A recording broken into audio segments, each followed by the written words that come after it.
श्रीपराशरभट्टार्याः श्रीरङ्गेशपुरोहिताः ஸ்ரீவஸ்தாங்கசுதஸ்ரீமான் ஸ்ரேயதே மேஸ்து பூயசே. ஸ்ரீ விஷ்ணு சஹஸ்ரநாமத்தில் இன்றைக்கி நம்ம பார்க்க போகிற திருநாமம் 55வது துருவக. துருவகனா மாறாத திருமேனியை உடையவர், நிலைத்து இருப்பவர். இப்போ கொஞ்சம் 2-3 திருநாமங்களை பீஷ்மர் எல்லாமே அவர் திருமேனியை பற்றியே சொல்லின்னு வரார். சிருஷ்டிக்கிறார், வளர்கிறார், விகாரமற்று இருக்கிறார், ஸ்திரமாக இருக்கிறார், அப்படி சொல்லிகிட்டே வரார் இல்லையா. அப்படி திருநாமங்களை அமைச்சிருக்கார். அது மாதிரி தான் துருவக, நிலைத்து இருப்பவர். துருவ சிந்தனம் சொல்கிறோம். அசையாமல் ஒரு சிந்தனைகள் இருந்தால் அவளுக்கு போய் துருவ சிந்தனம் சொல்லுவான். அதே மாதிரி துருவ அனுஸ்மிருதி, மாறாமல் ஒரே மாதிரி நிலையாக இருப்பவர்னு அர்த்தம். இந்த மாதிரி எல்லாத்துக்கும் நிலையாக ஒரு மாறுதல் இல்லாமல் இருந்தால் அதுக்கு துருவகன்னு பேர். இதுக்கு ஒரு சின்ன கதை பார்க்கலாம். வசிஷ்டர் தாமோதர கிருஷ்ணங்கிற ஒரு வெண்ணையால் ஆன விக்கிரகத்தை வச்சு வழிபட்டுன்னு வந்தார். தாமம்னா கயிறு, உதரம்னா வயிறு. யசோதை கண்ணனை கைத்தால் கட்டினா இல்லையா, அந்த சம்பவம் நம்ம எல்லாருக்குமே தெரியும். தினமும் அந்த வெண்ணையால் செய்த அந்த கண்ணனை வழிபடுவாராம் வசிஷ்டர். சிஷ்யர்களை வேறு பெருமையாக சொல்லிப்பாராம். பாரு, பெருமாள் மாறாத திருமேனி உடையவர்கிறதுக்கு இதுவே ஒரு உதாரணம்.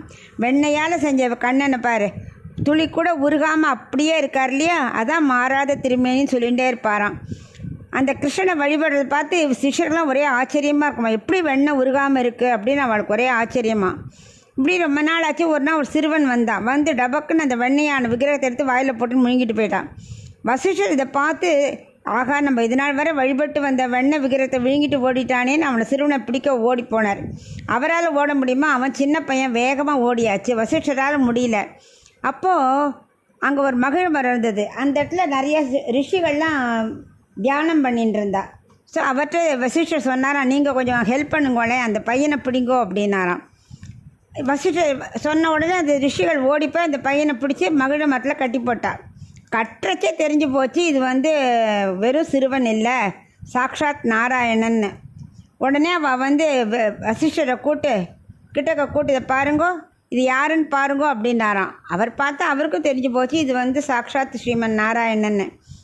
எல்லாரும் தவசக்தியால் உணர்ந்துட்டா. அப்போ கண்ணன்ட்ட வசிஷ்டர் சொன்னாராம், என்ன கண்ணா, மற்ற வீடுகளில் நீ வெண்ணெய் திருடி சாப்பிடுவ, நான் உன்னை பூஜிக்கணும்னு இந்த வெண்ணையாலேயே உன் விக்கிரகம் செஞ்சு பூஜித்து வந்தேன் இல்லையா, என்னோடதே நீ இப்படி எடுத்து சாப்பிட்டுட்டியே அப்படின்னா இது நியாயமா அப்படின்னு கேட்குறார். அதுக்கு அந்த சிறுவன் சொல்கிறாராம், அந்த வடிவில் கண்ணன் சொல்கிறார், நீங்கள் என்ன ஆசைப்பட்டீர், கண்ணன் திருமேனி மாறாமல் இருக்கணும் தானே, அதுதானே பூஜித்து வந்தீங்க, அதனால தான் நான் உண்ட அந்த வெண்ணையை கிருஷ்ணன் மாறாமல் அப்படியே வயிற்றில் வச்சுட்டு இருக்கேன், அது ஒன்றும் உருகவே இல்லை, வயிற்றில் அப்படியே இருக்குது அப்படின்னாராம். நீ சொல்கிறது ரொம்ப வேடிக்கையாக இருக்குது கண்ணா, உன் வயிற்றில் வச்சுட்டா நான் எப்படி பூஜிக்கிறது அப்படின்னாராம் வசிஷ்டர். நான் உன்னை தரிசிப்பேன், அப்படியே உன் அழகை கண்டு ரசிப்பேன்னு ஆசைப்பட்டேன், இப்போ உன் வயிற்றுக்குள்ளனா இருக்கேன், நான் என்ன பண்ணுவேன் அப்படின்னாராம்.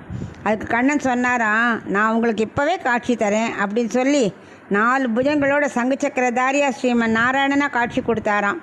இனி இந்த திருமேனி மாறவே மாறாது, இப்படியே உங்களுக்கு கடைசி வரைக்கும் உங்களுக்கு காட்சி கொடுப்பேன் அப்படின்னாராம் வசிஷ்டர்கிட்ட.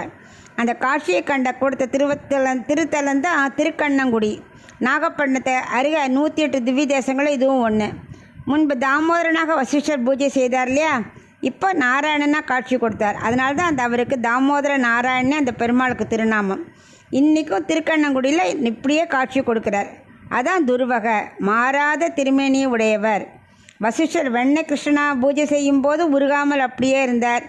அப்புறம் சேவை சாதிக்கிறதுக்கு இதே நாராயண திருமேனியாக வந்ததும் அப்படியே காட்சி கொடுத்தார். அதான் தாமோதர நாராயணன். நாமும் இன்றைக்கும் இளமையோடு இருக்கணுமானா அந்த தாமோதர நாராயணனை ப்ரே பண்ணிகிட்டே இருக்கணும். துருவாய நமகன்னு சொல்லுவா இல்லையா, ரொம்ப நாள் ஒருத்தர் பார்த்தா கூட அன்றைக்கி அப்படியே இருக்கேளே, அப்போ பார்த்தா மாதிரியே இருக்கேளே அப்படின்னு சொல்லுவாளே, அந்த மாதிரி நம்ம என்றைக்கும் அப்படியே மாறாமல் இருப்போமா. அதுக்கு நம்ம திருக்கண்ணங்குடி பெருமாளை மனசில் தியானிச்சுட்டு துருவாய நமகன் சொல்லிட்டு இருக்கணும். அதுதான் இந்த திருநாமத்தோட அர்த்தம்.